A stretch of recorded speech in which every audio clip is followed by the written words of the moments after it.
been a long time coming. But I'm actually doing a deck profile. So for those who don't know, I played the Pokemon TCG. I've played quite a few decks, but I've never actually done a deck profile. I did one in my EUIC video when I played Ancient Box, but it was a very brief one. I said in that video I was going to do another profile of it and go in more in depth about it. Yeah, that never happened, mainly because I kind of didn't play the deck again after that event. I went to Roaring Moon, and then I kind of fell out of Roaring Moon, and now here we are. So I've been playing Dragapult on the TCG Live for quite a while, ever since the Twilight Masquerade set was released on there, and I've been doing fairly well with it. At first I did really bad because I was learning all the plays and all the different like sequencing stuff that you have to do, but after some time I eventually got used to it and kind of know how to play the deck at a decent level. I'm not the best at it, I do mess up in the occasion, but I would say that I'm like not, I wouldn't say I'm competent with the deck, but I like know what to do with the deck. If someone were to give me the cards, I'd be like, okay, this is how you play this hand, this is how you play that kind of thing. In terms of what build I'm playing, because there are multiple different builds of this deck, there's the Charizard build, there's pure builds, there's the Xatu build, there's the Pidgeot EX, there's Lost Box, there's Regidrago. There's so many different ways to play this. I opted for Xatu because I like the idea of drawing cards. You can also attach Psychic Energy, making it easier to get your Dragapult powered up. It's a 1-price Pokemon instead of putting up another 2-price Pokemon that may be easy for your opponent to knock out, especially in the case of Charizard, because you have stuff like Teal Mask Ogapon being used and stuff like Raging Bolt. You also have Pidgeot, which could be very easy for your opponent to knock out, with stuff like Iron Hands and Miraidon. So yeah, I will stop talking, even though I'm not going to stop talking, and we'll get into the deck. For the Dragapult lineup, for Dreepy, of course, because it's your stage 1, you obviously want to get into play and you want to play multiples. Ideally, you want to have at least 2 on the board at the start of your turn. Only 3 Dracloak. I was tinkering around with 4, but I found myself bricking on this quite a bit. I had one game on TCG Live where I had a mulligan at the start of the turn, or at the start of the game, and it doesn't show you your other mulligans, it just shows you the first one.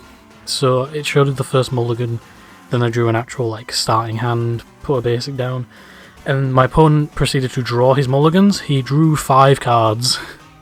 So apparently I had 5 mulligans, so I was like, okay, some changes need to be made. I cut Dracloak down to 3 instead of 4, because sometimes you do want to rare candy into a Dragapult if your hand is like decent enough to do that. But most of the time you're going to be using TM Evolution to go into these, or you're just going to be hard playing it to evolve. Its Recon Directive ability is basically Comfy from Lost Origin. Look at the top 2 cards of your deck and put 1 into your hand, and then put 1 on the bottom of the deck, unlike Comfy, which is put into the Lost Zone. So therefore, you're not losing a resource. You know it's still there, and you can get it later on in the game. And then 3 of the big boy Dragapult. Phantom Dive does 200 damage, and then you can put 6 damage counters wherever you like on your opponent's benched Pokemon. An incredibly powerful card that can very easily just knock out pretty much anything, and also set up your opponent's bench for future knockouts. You can spread around damage and all that kind of thing, so you could take 3 prize cards in a single attack. It's that strong, it's incredibly powerful. And as I said before, I am playing the Xatu Package 2 and 2. Clairvoyant Sense, you can attach a Psychic Energy from your hand to a bench Pokemon and then draw 2 cards. This is kind of miscut, I didn't notice that until now.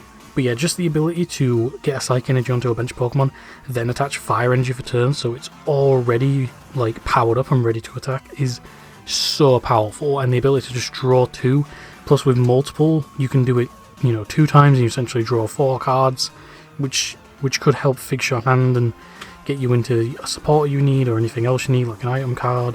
It's just, I just find it a lot better than the other builds, to be perfectly honest. And then we have the one of Tatsugiri, attract customers. Let's look at the top 6, get a supporter card. I rarely ever use it, but it is there just in case. It is a really good ability.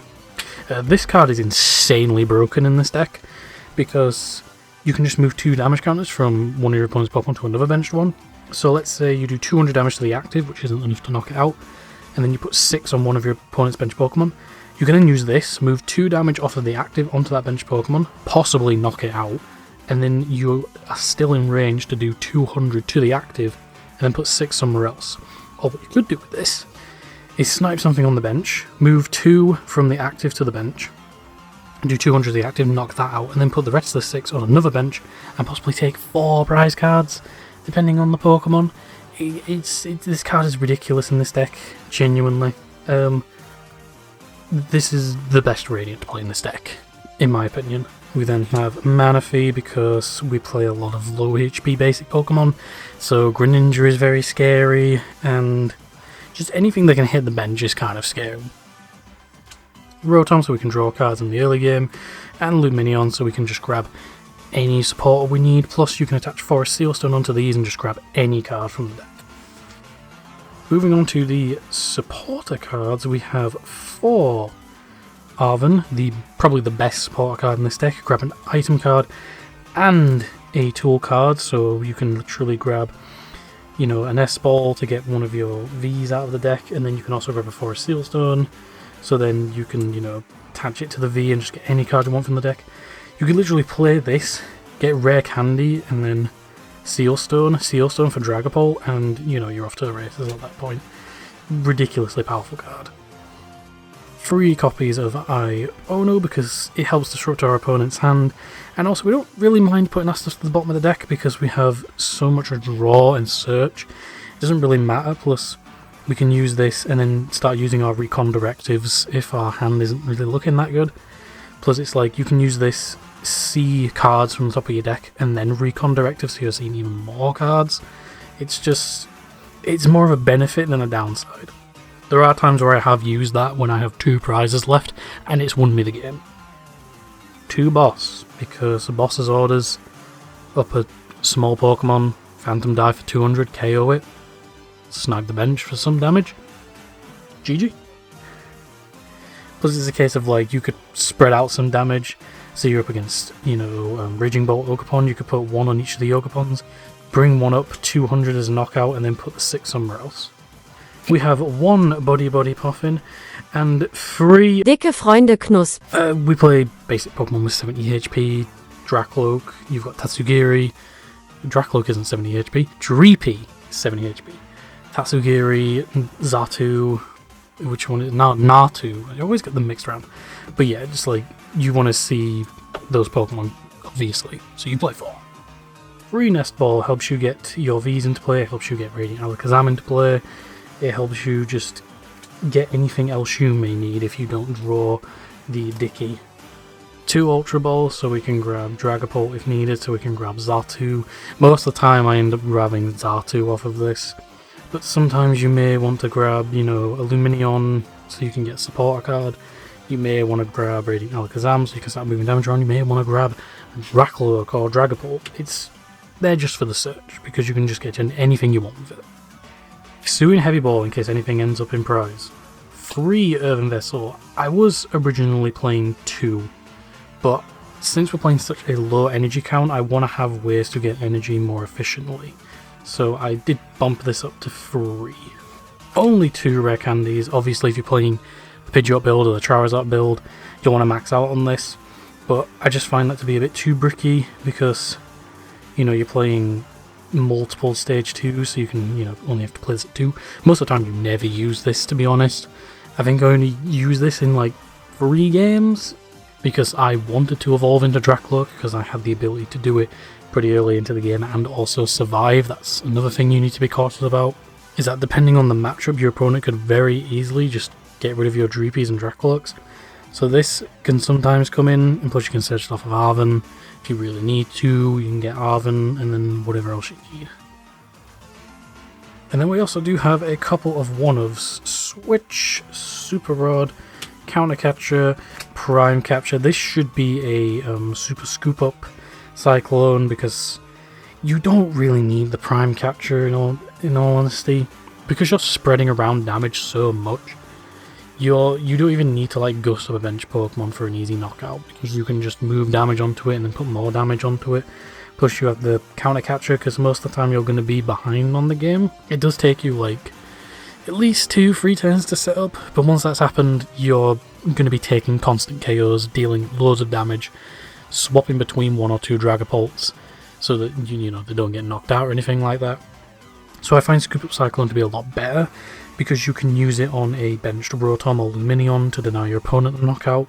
You could use it on a Dragapult that's taking damage, denying your opponent a knockout, and then just put it back down and start powering it up again. It's so much more versatile than Prime Capture in my opinion, and Scoop Up Cyclone is probably the best A-Spec to play in this version of the deck. Obviously there's Neo Upper Energy and stuff like that, which is more better in the Charizard build and the Pidgeot build, but in my opinion, Scoop Up Cyclone is the best A-Spec to play in this deck. Evolution, because we're an evolution deck, and we also want to summon our, evolve into our stage 1s because they're actually useful. De-evolution, because Charizard and stuff like that, because they don't really play the mid stage, so this heavily punishes them. Rescue Board, because everything in this deck, except Radiant Alakazam, is 1 retreat cost, which is ridiculous. So you can attach this onto Tatsugiri, so you have a free retreat, look at top 6, grab a supporter every turn, or you can put it on a Dragapult and switch between them between your turns so that they don't get knocked out. And Sealstone, so we can grab anything we want from the deck. And then 2 stadiums, Collapsed and Temple of Sinnoh. Collapsed plays the same role as Scoop Up Cyclone. You can just get rid of a benched V Pokemon or something that your opponent could easily gust up and take some prizes with. And then Temple of Sinnoh is for Mist Energy, because Mist Energy prevents the Pokemon from being affected by like effects of attacks, so you can't put damage counters on it. So this just helps mitigate that, and it also pretty much makes this deck an automatic win against Lugia if they can't get rid of it. And then for the energies, we are playing 3 Fire Energy and 4 Psychic Energy, because we are only ever really going to be attaching these to our Dragapults.